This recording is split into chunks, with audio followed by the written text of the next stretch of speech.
Yeah, that's right, Jonathan. We finally saw some widely scattered showers and storms popping up this afternoon, and so they are moving farther to the south, but we still have a few areas we're tracking. And hey, as that rain comes through, it helps to cool you off. We're at 82 now in Birmingham, 79 in Pell City, and 82 in Tuscaloosa. Now, Jefferson County and Shelby County still under a flood advisory until 8 p.m. This thunderstorm that moved through earlier that is now pushing to the south. It brought some very heavy downpours and still some lightning on this as well. So you can see some heavy rain closer to Pelham, Glen Forest, Brantleyville, right along I-65, and also a heavier thunder shower around Hillsdale. And then back to the west, south of Tuscaloosa, we have some thunder showers moving through Moundville, stretching all the way back to West Blockton. So these storms will continue to push south of I-20 this evening, some as well popping up south of Aliceville.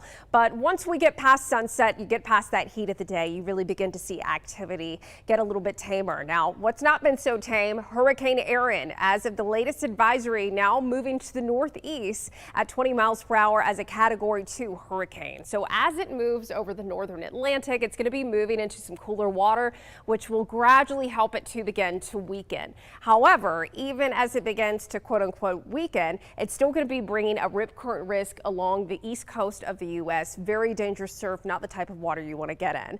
For us here at home, quieter. We still have a first alert for the possibility of some widely scattered showers and storms tomorrow during the heat of the day, and temperatures will be slightly below or near average in the upper 80s to near 90 degrees. So let's look at the futurecast going into your Friday over the next 24 hours. As I mentioned, any storms around tonight will begin to fade away after sunset. We start off tomorrow morning dry, potentially some patchy fog, and then we get later into the afternoon, widely scattered showers and storms developing. Just like today, any downpours could produce some localized flooding. Hit or miss storms possible over the weekend, highs in the mid to upper 80s. And then our next big thing is a cold front coming through. Looking at those low temperatures next week, we should be knocking those lows down into the 60s. So a little taste of fall in the air, and it's not just the fact that it's going to be cooler, it'll be drier too. In the meantime, keeping rain chances around through Sunday, and looking ahead to next week, much drier, highs only in the 80s. And hard to believe it's the last week of August. Now, of course, it probably won't last, but we'll enjoy it while we can. We'll have updates for you on those rain chances on the First Alert Weather app. All right, Lauren, we have just confirmed a group of students on a Birmingham City school bus safe after they were involved in a hit and run accident. A spokesperson for the school system says this happened near Pine Tree Drive when a driver hit the rear of the bus and then drove away. The good news is none of those kids were hurt. Parents were able to pick them up there at the site of that accident. Now, a new reaction this afternoon to the ongoing investigation into alleged crimes happening inside the Infusion Wellness Spa in Coleman. Right now, we know at least 2 people have been arrested, Whitney Cheatham and Cody Smith, and face charges ranging from unlawful possession of a controlled substance to attempted drug trafficking. And now officers are still looking for Cheatham's dad, Kelvin, pictured on the right there. Your reporter Jillian Brooks talking to folks in the area tonight.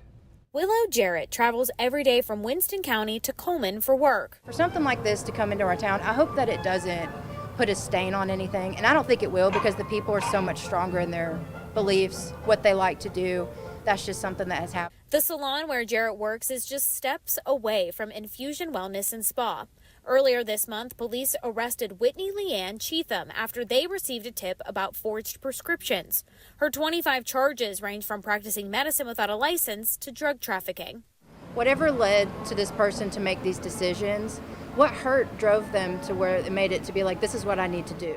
Earlier this week, Coleman police announced a warrant for Kelvin Cheatham, Whitney's dad, saying his charges are related to the investigation. Then on Wednesday, a second arrest was made. Cody Smith is facing 11 charges in the case. It breaks my heart for anybody that's been involved directly, her family, just anybody that's hurting from opioids, drugs, any of that stuff. It's just really painful.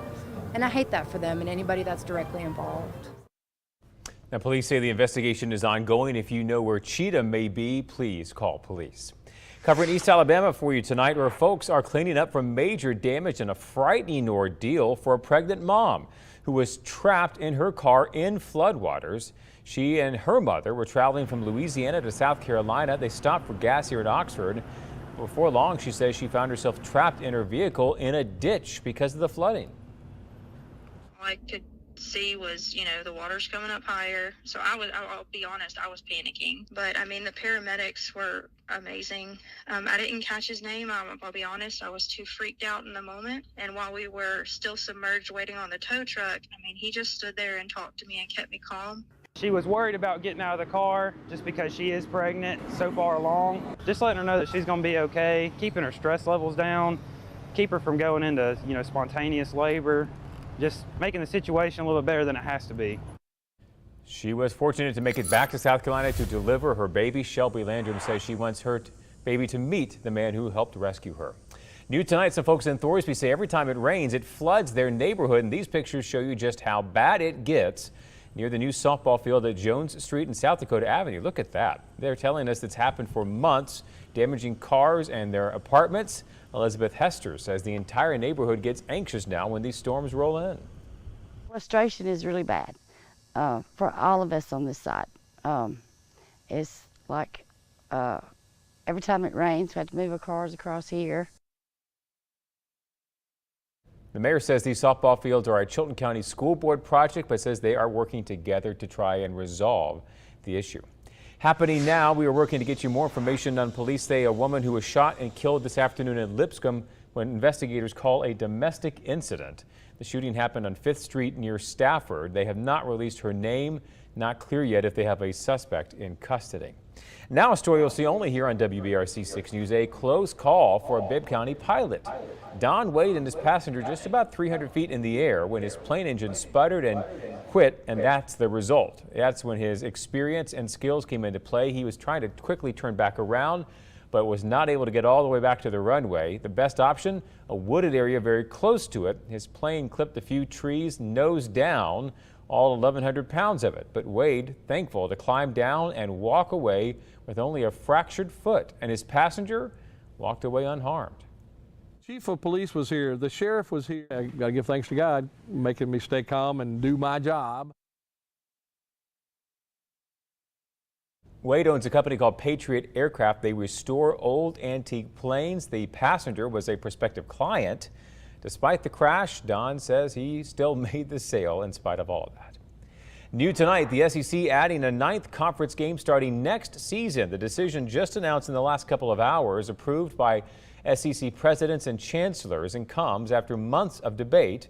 The SEC has played 8 conference games every season since 1992. There'll be 6 rotating opponents, 3 permanent opponents, a lot more, and what this is all going to look like. We've got it broken down for you right now inside this WBRC News app, where we hope you have been streaming us and enjoying that. Thanks for joining us for this special edition of 6 on Your Side. First Look at Weather Extra comes back at 6:30, and we'll see you back on TV and live streaming after the baseball game tonight.